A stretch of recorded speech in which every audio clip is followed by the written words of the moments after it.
नमस्कार। ललित निबंध एक परिचय, इस विषय पर हम बातचीत करेंगे और ललित निबंध के इतिहास के बारे में, ललित निबंध की शुरुआत के बारे में, ललित निबंध के वर्तमान के बारे में बात करेंगे। ललित निबंध के इतिहास के बारे में बात करने से पहले थोड़ा सा निबंधों के बारे में बात करनी चाहिए। और हिंदी निबंध की शुरुआत, जैसा कि हम सब जानते हैं, भारतेंदु हरिश्चंद्र के दौरान, भारतेंदु हरिश्चंद्र के युग में हुई, भारतेंदु युग में हुई। भारतेंदु जिन्हें आधुनिकता का प्रवर्तक माना जाता है और जिन्होंने 1873 में हरिश्चंद्र मैगजीन नामक एक पत्रिका का प्रकाशन किया था, जिसे बाद में हरिश्चंद्र चंद्रिका का नाम भी दिया गया था। और इसी पत्रिका के माध्यम से हिंदी में गद्य लेखन परवान चढ़ा और भारतेंदु ने कहा था, हिंदी नई चाल में ढली। भारतेंदु जी के साथियों ने इस युग में निबंध और अनेक तरह की गद्य रचना की। आगे 1893 में श्याम सुंदर दास, रामनारायण मिश्र और ठाकुर शिव कुमार सिंह ने काशी में नागरी प्रचारणी सभा की स्थापना की। इन सभी गतिविधियों से हिंदी और हिंदी गद्य में अभूतपूर्व हलचल हुई और इस हलचल ने हिंदी निबंधों को भी आगे बढ़ाया, हिंदी निबंधों को जन्म दिया और हिंदी निबंधों का विकास किया। हिंदी निबंधों के विकास की ही एक कड़ी है ललित निबंध। भारतेंदु युग के जो प्रमुख निबंधकार हैं उनमें खुद स्वयं भारतेंदु हरिश्चंद्र, प्रताप नारायण मिश्र, बालकृष्ण भट्ट, बद्री नारायण चौधरी प्रेमघन, लाला श्रीनिवास दास, राधाचरण गोस्वामी और काशीनाथ खत्री प्रमुख हैं। इन लोगों ने निबंध लेखन किया, लेकिन इन लोगों के निबंध लेखन का उद्देश्य उपदेश, उद्बोधन, आह्वान और मनोरंजन था। और कहीं कहीं वैयक्तिकता के दर्शन भी इनके निबंधों में होते हैं। और बालमुकुंद गुप्त के निबंध तो आज भी, शिव शंभू के चिट्ठे नामक जो उनके निबंधों की पुस्तक है, वो आज भी लोकप्रिय है, आज भी पाठक उसे चाव से पढ़ते हैं। कहा जा सकता है कि भारतेंदु युग ने हिंदी साहित्य में निबंध की प्राण प्रतिष्ठा कर दी थी। भारतेंदु युग के बाद द्विवेदी युग में, यानी कि आचार्य महावीर प्रसाद द्विवेदी के युग में, निबंध ज्ञान के विविध क्षेत्रों से आगे बढ़कर सामग्री संचयन की तरफ प्रवृत्त हुए। इस युग के निबंध लेखकों में स्वयं महावीर प्रसाद द्विवेदी, गोविंद नारायण मिश्र, बालमुकुंद गुप्त, माधव प्रसाद मिश्र, श्याम बिहारी मिश्र, सुखदेव बिहारी मिश्र, सरदार पूर्ण सिंह, चंद्रधर शर्मा गुलेरी, पद्म सिंह शर्मा, रामचंद्र शुक्ल और कृष्ण बिहारी मिश्र प्रमुख हैं। डॉक्टर नगेंद्र द्वारा संपादित हिंदी साहित्य का इतिहास में लिखा गया है, शैली की दृष्टि से इस युग में वर्णनात्मक, भावात्मक, विवरणात्मक, विचारात्मक, कथात्मक, शोधपरक आदि सभी शैलियों में निबंध लिखे गए। यह सब मिलाकर इस युग की उपलब्धियां नगण्य नहीं है, किंतु वह ताजगी व उल्लास व निर्द्वंद्व भाव, व्यक्तित्व का वह उल्लसित उच्छ्वास तथा खड़ी बोली के भीतर से झांकती हुई अवधि, बैसवाड़ी या ब्रज की चुलबुलाहट और मधुरता इस युग के निबंधों में उपलब्ध नहीं होती थी, जो भारतेंदु युगीन निबंध साहित्य की सहज निधि थी। लेकिन हमें भूलना नहीं चाहिए कि इस युग के दो निबंधकार, सरदार पूर्ण सिंह और चंद्रधर शर्मा गुलेरी, अपने निबंधों की वैयक्तिकता और हार्दिकता के लिए हमेशा याद किए जाएंगे। हिंदी निबंधों पर बात करते हुए डॉक्टर कमला प्रसाद ने अपनी प्रसिद्ध पुस्तक समकालीन हिंदी निबंध में लिखा है, कल्पना की विशेष रागात्मक और भावात्मक उड़ानों को आधार बनाकर जो निबंध लिखे गए हैं, उन्हें ही ललित श्रेणी प्राप्त है। उन्होंने ललित निबंधों के बारे में, ललित निबंधों की चर्चा करते हुए ललित निबंधों को समझने के क्रम में ये बात कही थी। और उन्होंने आगे लिखा, हजारी प्रसाद द्विवेदी के अशोक के फूल, शिरीष, कुटज आदि निबंध इसी प्रकार के हैं। इन निबंधों में लेखक स्वतंत्रता से विचरण करता है। कुल मिलाकर ललित निबंधों में कल्पना विलास, भावना परिष्कार, सौंदर्य दृष्टि, कलात्मकता आदि की प्रचुरता होती है। ज्ञान मूलक बातें उसमें सूक्ष्म तरीके से घुली मिली होती है। यह कार्य भाषा के द्वारा संभव है, इसलिए द्विवेदी इसे भाषा के कौशल के भीतर गिनते हैं। ध्यान देना चाहिए कि हजारी प्रसाद द्विवेदी को ललित शब्द बड़ा प्रिय है और न केवल वे कालिदास की लालित्य योजना जैसी पुस्तक की रचना करते हैं, बल्कि वे बार बार ललित शब्द का प्रयोग अपने निबंधों में भी करते हैं। दो शब्द ऐसा मान सकते हैं कि द्विवेदी जी को पसंद है, एक तो लालित्य और दूसरा छंद। आप अगर अशोक के फूल नामक निबंध पढ़ें तो उसमें भी छंद की चर्चा होती है। तो लेकिन एक जो ललित निबंधों के संबंध में एक बात जो ध्यान देने की है वह यह कि 1958 में प्रकाशित धीरेन्द्र वर्मा द्वारा संपादित साहित्य कोश, जिसकी कीर्ति आज तक बनी हुई है, उसमें निबंधों की चर्चा में ललित निबंध जैसी कोई कोटि नहीं मिलती। वैसे भी हम जानते हैं कि रचना के बाद ही आलोचना और मीमांसा का कार्य शुरू होता है। हजारी प्रसाद द्विवेदी के निबंधों से ललित निबंध की चर्चा शुरू हुई थी, जिसे आगे विद्यानिवास मिश्र, कुबेरनाथ राय, शिव प्रसाद सिंह, विवेकी राय, रामनारायण उपाध्याय, प्रभाष जोशी जैसे निबंधकारों के निबंधों को ललित निबंध मानकर आगे चर्चा हुई, या ऐसा हम मान सकते हैं कि आगे चर्चा बढ़ी। सबसे पहले हम हजारी प्रसाद द्विवेदी जी के निबंधों की बात करेंगे, जिनके निबंधों के बारे में माना जाता है कि उनके यहाँ ललित निबंधों का सर्वोत्तम रूप, सबसे अच्छा रूप मिलता है। आलोचक और गद्य साहित्य के विशेषज्ञ विजय मोहन सिंह ने लिखा है, आचार्य हजारी प्रसाद द्विवेदी निर्विवाद रूप से हिंदी के सर्वश्रेष्ठ ललित निबंध लेखक हैं। उन्होंने हिंदी में सर्वथा नूतन निबंध शैली का सूत्रपात किया। विषय वस्तु की दृष्टि से भी उन्होंने अपने निबंधों के लिए अद्भुत विषय चुने। अशोक के फूल, नाखून क्यों बढ़ते हैं, बसंत आ गया है, देवदारू, कुटज, घर जोड़ने की माया जैसे अनोखे विषय चुनकर उन्होंने यद्यपि गंभीर संस्कृति चिंतन किया है, किंतु उनके ऐसे निबंधों में लालित्य का ऐसा सरस प्रवाह है कि उन्हें रचनात्मक साहित्य की कोटि में रखना ही अधिक उपयुक्त प्रतीत होता है। द्विवेदी जी के निबंध संग्रहों के नाम हैं अशोक के फूल, कल्पलता, कुटज और आलोक पर्व। अशोक के फूल का एक अंश आपके सामने रखता हूँ, जिससे ललित निबंध का लालित्य और उसकी गहराई दोनों स्पष्ट होती है। अशोक के फूल में द्विवेदी जी लिखते हैं, मुझे मानव जाति की दुर्दम निर्मम धारा के हजारों वर्षों का रूप साफ दिखाई दे रहा है। मनुष्य की जीवनी शक्ति बड़ी निर्मम है। वह सभ्यता और संस्कृति के वृथा मोहों को रौंदती चली आ रही है। न जाने कितने धर्माचारों, विश्वासों, उत्सवों और व्रतों को धोती बहाती यह जीवन धारा आगे बढ़ी है। संघर्षों से मनुष्य ने नई शक्ति पाई है। हमारे सामने समाज का आज जो रूप है वह न जाने कितने ग्रहण और त्याग का रूप है। इसी तरह कुटज निबंध में उन्होंने लिखा है, यह जो मेरे सामने कुटज का लहराता पौधा खड़ा है, वह नाम और रूप दोनों में अपनी अपराजेय जीवनी शक्ति की घोषणा कर रहा है। इसीलिए यह इतना आकर्षक नाम है कि हजारों वर्षों से जीता चला आ रहा है।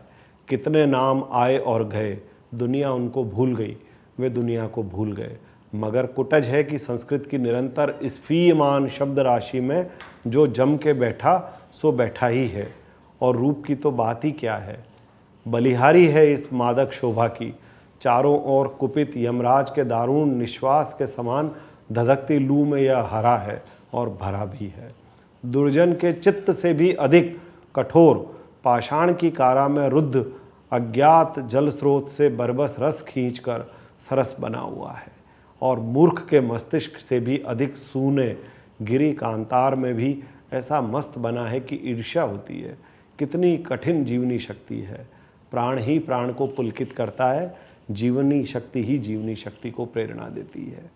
द्विवेदी जी के बाद जिस विद्वान के, जिस निबंधकार के निबंधों की सबसे अधिक चर्चा होती है, सबसे अधिक जिन्हें आदर दिया जाता है निबंध लेखन के क्षेत्र में, वे हैं डॉक्टर विद्यानिवास मिश्र। डॉक्टर विद्यानिवास मिश्र न केवल हिंदी के बल्कि संस्कृत और भारतीय वाङ्मय के विद्वान पंडित के रूप में विख्यात हैं।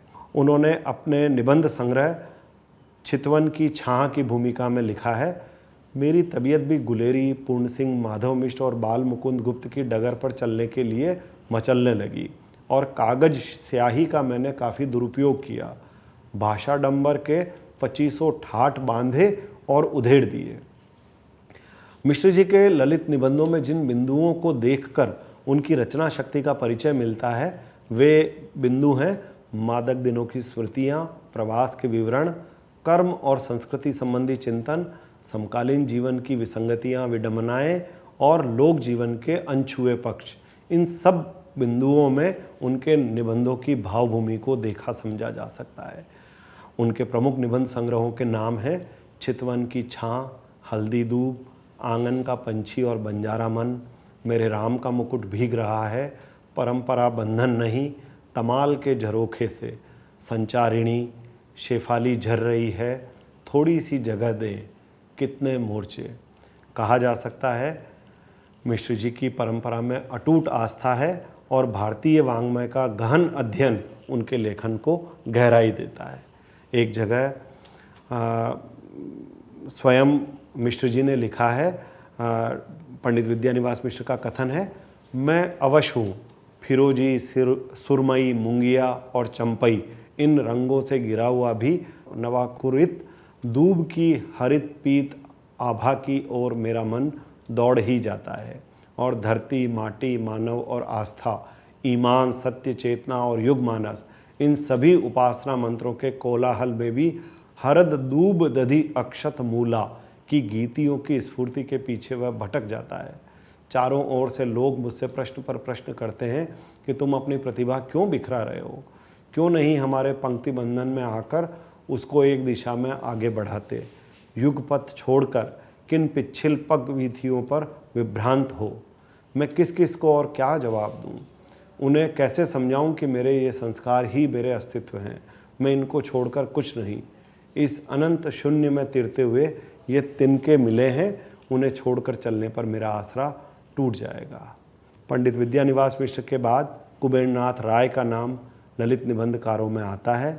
उनके निबंध संग्रहों के शीर्षक हैं मराल, प्रिया नीलकंठी, रस आखेटक, गंध मादन, निषाद बांसुरी, विषाद योग, पर्ण मुकुट, महाकवि की तर्जनी, पत्र मणि पुतुल के नाम, किरात नदी में चंद्र मधु, मन पवन की नौका, दृष्टि अभिसार, त्रेता का वृहत साम, कामधेनु और रामायण महातीर्थम, इन शीर्षकों से उनके निबंध संग्रह मिलते हैं। सांस्कृतिक प्रश्नों पर विचार कुबेरनाथ राय के निबंधों की प्रमुख विशेषता है। उन्होंने संस्कृति के दूषण पर व्यथित होकर लिखा है, मेरा संपूर्ण साहित्य या तो क्रोध है, नहीं तो अंतर का हाहाकार। उनके एक निबंध का कथन आपके सामने रखता हूँ, एक उद्धरण मृगशिरा से। जेठ में धरती अकेले अकेले तपती है, पेड़ पौधे अकेले अकेले धूप पीते हैं और पेड़ों पर आम अकेले अकेले पकता है। दुकेले रहने पर भी मारे गर्मी के एकांत कक्ष भी तपोवन बन जाता है। आकाश में रुद्र का वृषभ हकड़ रहा है तो सृष्टि में काम का प्रवेश कैसे होगा। दूध का जला मट्ठा भी फूंक फूंक कर पीता है। इसी तरह कुब्जा सुंदरी नामक अपने निबंध में उन्होंने लिखा है, पुत्र पिता से, पति पत्नी से, मित्र मित्र से, पड़ोसी पड़ोसी से, नागरिक नागरिक से जुड़ता है तो संसार बनता है और गतिशील होता है। यही है शाश्वत रासलीला जिसे श्रीमद् भागवत अपनी प्रतीक भाषा में व्यक्त करता है। इस विश्व नृत्य को स्थूल भाषा के माध्यम से समझना ही भूल है। अगले जो निबंधकार याद आते हैं इस क्रम में जिनका उल्लेख किया जाना चाहिए वह हैं डॉक्टर विवेकी राय। डॉक्टर विवेकी राय के प्रमुख निबंध संग्रह हैं फिर बेतलवा डाल पर, जुलूस रुका है, गवई गंध गुलाब, मनबोध मास्टर की डायरी, नया घावनामा, जग तपोवन सो कियो, आम रास्ता नहीं है, जीवन अज्ञात का गणित है, चली फगुनाहट बौरे आम। उन्होंने अपने एक दूसरे निबंध में कहीं लिखा है, दूसरे निबंध का शीर्षक है आचार्य द्विवेदी के शब्दों में जब अपने को भूल गया। इस निबंध में विवेकी राय जी ने लिखा है, बहुत गहराई से टटोल कर देखता हूँ तो कबीर की भाषा शैली का प्रभाव आज भी मेरे ऊपर है।